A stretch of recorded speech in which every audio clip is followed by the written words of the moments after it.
Gaya ng naunang ibinalita, opisyal ng kabilang sa upcoming Kapamilya series na Blood vs. Duty sina Direk Edgar Bobot Mortiz, Romel Padilla at Miss Susan Africa.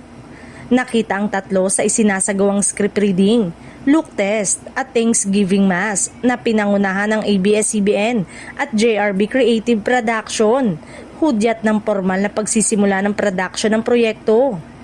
Ang kanilang paglahok sa mga paunang aktibidad ng serye ay lalong nagpatibay sa kumpirmasyon na bahagi sila ng cast na agad namang ikinatuwa ng mga fans at netizen.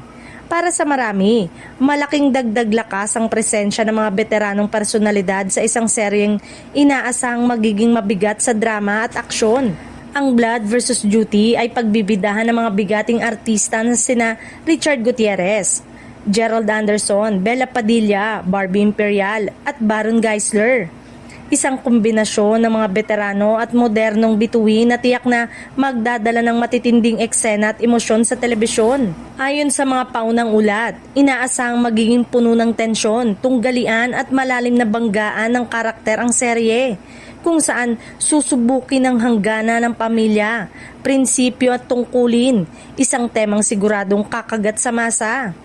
Dahil sa solid na cast at sa mga unang aktibidad na isinasagawa ng production, mas lalo pang tumataas ang interes ng publiko sa proyekto.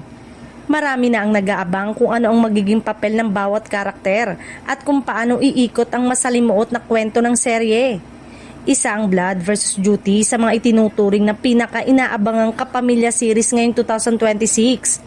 At sa lakas ng line-up ng mga artista at creative team sa likod nito, malinaw na isa ito sa mga proyektong inaasahang mag-iiwan ng marka sa primetime television.